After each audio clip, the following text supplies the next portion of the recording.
ఏమండి, అన్నదాత సుఖీభవ. ఈ నెలాఖరు కల్లా రైతు ఖాతాలో ఆ సొమ్ములు పడిపోనున్నాయండి. యాక్చువల్లీ ఈ సొమ్ములు కాస్త జాప్యం అయింది.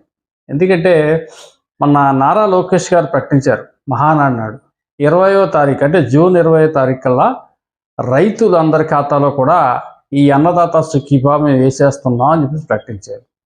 యాక్చువల్లీ దానికి కావాల్సినటువంటి టెక్నికల్గా, ఆర్థిక పరంగా అంతా సిద్ధం చేశారు చంద్రబాబు నాయుడు గారు. కాకపోతే ఆయనకి లాస్ట్ మినిట్లో ఒక చిన్న సమాచారం అందింది. అదేంటంటే ఈ రాష్ట్రంలో 8 లక్షల మంది రైతులు అర్హులైన వాళ్ళు కూడా వాళ్ళకి అన్నదాత సుఖీభవ అందట్లేదు, మరి వాళ్ళకి ఎక్కడో కొంచెం టెక్నికల్గా చిన్న చిన్న ఇబ్బందులు వచ్చాయని చెప్పి సమాచారం అందితే ఆయన వెంటనే కంగారు పడి, అలా కాదు, మొత్తం ఈ ఆంధ్ర రాష్ట్రం మొత్తం మీద అర్హుడైన ప్రతి రైతు ఖాతాలోని కూడా అన్నదాత సుఖీభవ జమ కావాల్సిందే అని చెప్పేసి 4 రోజులు లేట్ అయినా పర్వాలేదు, ఎవరైతే ఇంకా మిగిలిన బ్యాలెన్స్ 8 లక్షలు కావచ్చు లేదా 10 లక్షలు కావచ్చు వాళ్ళందరి పేర్లు కూడా ఇంక్లూడ్ చేయండి అని చెప్పేసి అధికారులకు ఆయన హుటాహుటిగా ఆదేశాలు జారీ చేస్తే అధికారులు వెంటనే ప్రాసెస్ మొదలు పెడితే సో ఇప్పటికి క్లియర్ అయిందటండి.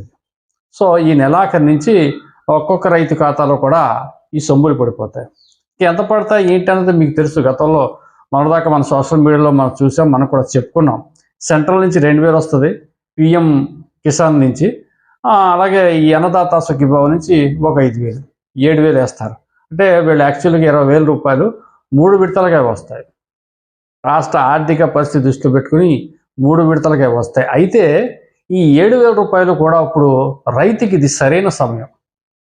నిజంగా ఇప్పుడు తొలకరి జల్లులు పడుతూ ఉన్నాయి. గత 4 రోజుల నుంచి కూడా 4 రోజులు కాదు కానీ ఒక 2 రోజుల నుంచి వాతావరణం చల్లబడింది, చినుకు పడుతూ ఉంది. రైతులు ఒక 2-3 రోజుల్లో దమ్ములు ప్రారంభిస్తారు.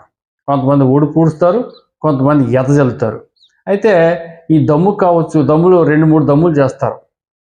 ఈ 2-3 దమ్ములు కావచ్చు, ఇత్తనాలకు కావచ్చు, మరి లంకల కొట్టడానికి కావచ్చు, దేనికైనా సరే దాదాపుగా ఆ 7,000 రూపాయలు ఒక మాదిరి, అంటే ఒక చిన్న కారు రైతుకి మ్యాక్సిమం సరిపోతుంది. మ్యాక్సిమం తొలకరికి ఇప్పుడు జరిగే సీజన్కి పెట్టుబడికి కొంతవరకు అతను సరిపోయే అవకాశం ఉంది. కాబట్టి మరి ఇది రైట్ టైం, చాలా మంచి సమయం. 7,000 రూపాయలు కూడా చక్కగా కూడా రైతు ఉపయోగించుకునే అవకాశం ఉంది. మరి ఈ నెలాఖరికల్లా ఈ డబ్బులు పడిపోతాయి. అందులో మరి రకరకాల పుకార్లు పెడుతున్నారు, అపోహలు పెడుతున్నారు. నాకు తెలిసిన సమాచారం ప్రకారం ఏ రైతు కూడా ఈ విషయంలో అపోహ పడిన అవసరం లేదు. తల్లికి వందనం ఎలా పడిందో